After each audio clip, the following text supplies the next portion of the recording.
I was enlisted in the late 2000s for my national service. All new recruits must go through at least 3 to 6 months of basic military training, with 2 weeks of confinement in the camp, followed by a weekly stay-in until our training is completed for the next 3 to 6 months. There are a total of 6 dormitories for both regulars and recruits. Each dormitory block are labelled in 6 alphabets order, block A to F, with A being nearest to the entrance and F being at the end of the other side. Block A, B, and C consist mostly for the regulars, while D, E, and F are for the new recruits. Once an intake has completed their training and were posted out, the new intake will take over that dormitory. The dormitory I stayed in was at Block F, and it is said that it was the most haunted dormitory in the camp, as the dormitory itself was built directly above a cemetery. My bunk room was located at the first floor, and each bunk room has 10 beds, 5 on the left and 5 on the right. My bed is located at the end of the bunk room, nearest to the window, and I felt pretty lucky having slept near the window, which also means the coolest part of the bunk room, as sometimes it can get very warm in the night. During the first 2 months, everything was going smoothly. Training was hard, but nothing I can't cope. My squadmate was friendly and we get along well, and most of all, I was enjoying the camp life. My favorite thing in the camp was during the lights out, where we finally can call off our training and go to sleep and prepare for the next day. One night, one of the night duty officers was making his round to catch people who are still awake using their phone. I turned to my left side to look, and my squadmate was sound asleep. I looked down at the opposite side of the bunk bed. One of them was covering himself with a blanket, and underneath, I could tell he was using his phone as the light was glaring upwards in the blanket. The late night duty officer shouted from outside the window, prompting us that he could still see the light even if the curtain shades are drawn down to cover the window. Which makes sense, as I too could see his shadowy figure standing right outside. He warns if any of us are unable to sleep, he will conduct a late night training just for us. The squadmate with the phone quickly hid his phone and went back to sleep. Few hours passed, and I was sleeping peacefully. Having both the ceiling fan and the wind blowing from the window keeps me cool. As I was sleeping, the wind seems to be colder than usual, as I had never once used the blanket. Without much thought, I woke up and covered myself to sleep. Still conscious, I heard the steel drain gutted being stormed outside near the window. Thinking it's probably the night officers again, I decided to ignore it. Then, the metal footsteps kept walking back and forth. As he is back to using his phone again, I thought to myself. As I looked down at the opposite side of the bunk beds, my squadmate was sound asleep, and none of them was using their phone. So, my initial thoughts are that the duty officers were just walking back and forth to make sure that none of us are using the phone. Just then, I heard a giggling right outside the window.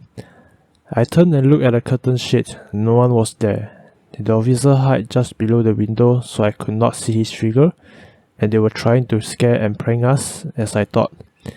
I was about to prepare on what's coming, but the next sound was not a giggle, but a laughter, and it made my heart sink. The laughter I heard does not sound like it was made by a duty officer, and it does not sound mature. What I heard was a young boy laugh, no older than the age of 10. Suddenly, the area around my bunk bed starts to feel cold, but the cold was not the wind blowing in. It was more like the room temperature has dropped. With my back facing the window, I could sense someone or something watching me. The laughter starts to tune down to giggle. It sounded like a boy who can't wait to open its presents. I started having cold sweats, and after a few seconds, the giggling stops. Outside the window, I could hear the steel drain footsteps echoing off. I waited what feels like hours, and finally pulled up my courage to turn back at the window.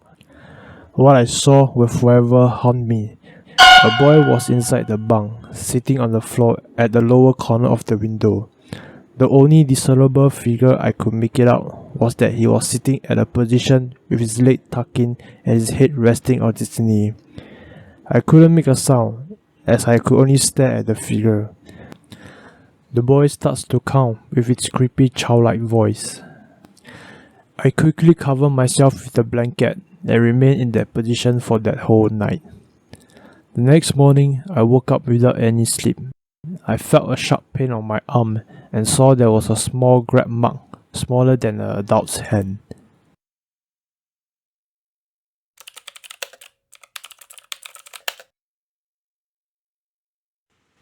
This happens in my recruit army days. In every platoon, one squad will consist at least 20 to 30 recruits. My squad has 26 recruits and each of us will have a buddy system. It is to help each other out, train together, and even getting disciplined together. For this story, let's just call my buddy Jeff. Jeff was somehow a weird person. He always seems like he was in a daze and has this pale looking appearance, as if his soul has left his body. Whenever we are having our route marches, weapons training or physical training, halfway through, Jeff would fall out most of the time, without fail. Our officer in charge of our squad would always pick on us due to Jeff being weak, always failing to complete the task given. And even during inspection, he fails to keep his bunk area clean and his uniform attire clean. And as his buddy, the responsibility also falls onto me. I try helping Jeff out by building his physical endurance during any of OTOT. I can say he did at least try to put in the effort.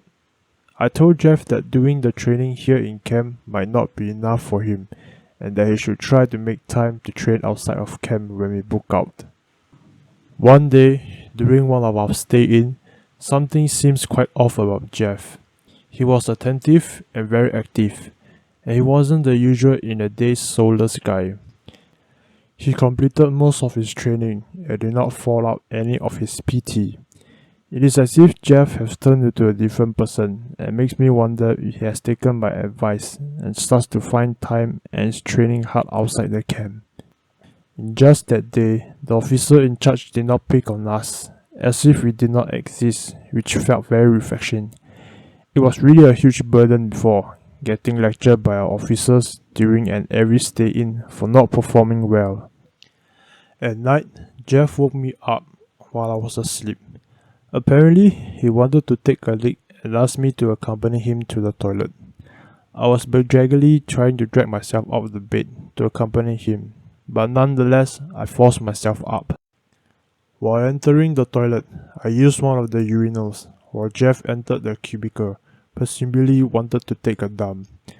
As I finished my business, I told Jeff that I would be waiting outside. Jeff responded with an okay. While waiting, I thought to myself that during this past month in camp, this was the first time that Jeff had woken me up and asking me to accompany him to the toilet. Not thinking much about it, I just rest my eyes while standing, waiting for Jeff. Around 10 minutes later, Jeff calls out to me, asking for toilet paper. So I went back to the bunk. As I did not want to disturb my bunkmates by switching on the lights, I searched for the toilet paper in the dark, which took me a while.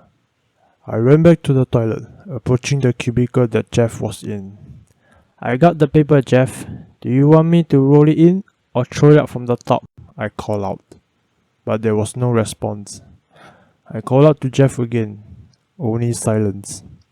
I moved in nearer to the cubicle that he was in, while laughing inside, thinking to myself that Jeff had probably fallen asleep while waiting.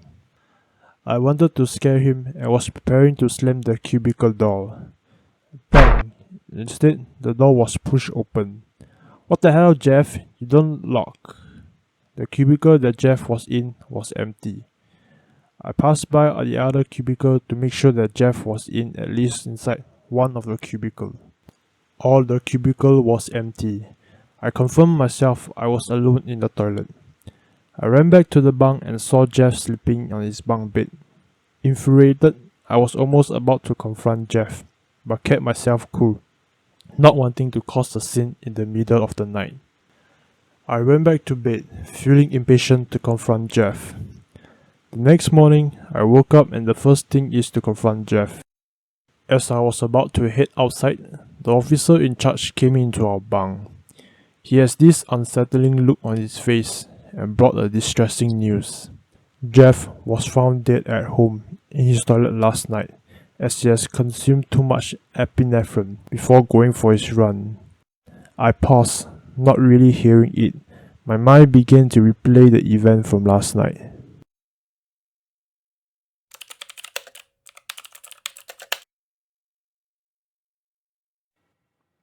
This story took place during the 90s. Until this day, I could still recall in every detail. I will not mention anyone by name as to respect their privacy, but will address them in their recruit number. Our platoon company was having our 5 days and 4 night field trip at Pulau Tekong. This field camp is conducted in the forest area, around 3 to 4 hours away from our camp base. It is towards the end of our basic military training, so for the past 5 months of our training, it was prepared us for these 5 days. I will skip ahead to the 4th day as that where the story begins. On the 4th day, our platoon commander decided to do a night route march back to the camp base. We were divided and mixed around with different squads. Each squad will consist at least 8 to 12 recruits and 1 commanding officer. The first squad was given 20 minutes head start, following by the second and the third. My squad was the last to move out. The commanding officer will take note of the total strength and do a roll call for the squad before marching out. The squad will shout 1, 2, with 1 and 2 being the buddy, and 3, 4 as buddy, and so on. Number 9 was me, and the last position was number 10, which is my buddy. So our squad consists total of 10 recruits.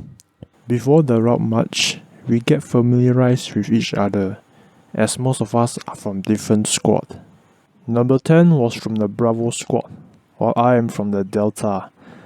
He mentions he wasn't feeling well inside and has been coughing since the field camp training, but insists on carrying on as falling out will make him recourse the entire training. After 20 minutes since the third squad has left, it was finally our turn, and we began marching in a single file into the forest. The forest was dark, and moving in a single file, each of us must focus the person in front by grabbing onto the field pack. As I was in the 9th position, my buddy was just behind me. We were getting to know each other and happily chatting, reminiscing the past 3 days of the training. The commander officer called us out, asking us to keep our mouth shut and take this training seriously, as if we are invading the enemy base camp. We continued the march quietly. An hour passed since we left the campsite. As we march, number 10 suddenly starts coughing ferociously.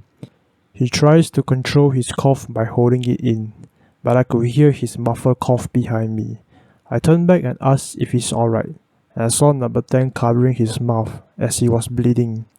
He answered that he accidentally bit his tongue while trying hard to cough silently and asked me not to worry. At every checkpoint, we will take a 5-minute water break, and the commanding officer will do a strength check and always ask about number 10 condition, and he will just give a thumbs up. Sitting beside me, number 10 was looking very pale. He told me his inside felt like it was burning, and whenever we marched, I could hear number 10 coughing getting worse. But I just kept quiet and did not report to the commanding officer, as I don't want number 10 to waste his determination. It's a thing that I'll regret later on for the rest of my life. But brush it off, saying he probably wanted to take a dump for eating something wrong yesterday. After almost 3 hours, I can finally see the base camp. We did our last roll call before entering. Report strength, the commander officer commanded. 1, 2, 3, and so on. 9, as I shouted, waiting for my buddy to give the 10, all counted for, but there was no reply. Number 10, I can't hear you, shouted the officer. I turned behind and froze. My buddy was not there. Number 10, report, the officer shouted. Instead, I shouted, Sir, my buddy is missing. All of them looked back, stunned. The officer approaches me and asks where is number 10. I swore to the officer that a few minutes ago I could hear his coughing and feel the weight of my fuel pack being grabbed onto, pulling and pushing. Just the same feeling I had when we were marching. That night, a massive search was dispatched immediately. I followed the search team to backtrack our location from where we began. Few hours gone by, and at the same time it was dark. Our source of light is the torchlight we carry. We could not find anything. It's like number 10 just disappeared without a trace. I was ordered to head back and rest, as the commander officer will take charge and continue the search. Morning came. I received news that number 10 was found, as the search lasted till sunrise, and with the light from the sunrise, they managed to see better. They found number 10 next to a tree, but what they discovered will forever haunt me. Number 10 was found being hung up on the tree, and his fuel pack items were neatly displayed on the ground. But that's not it. When number 10 was brought back, an autopsy was performed to determine the cause of death.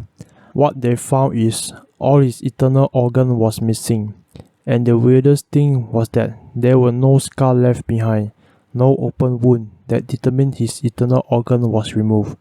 It just simply was not there.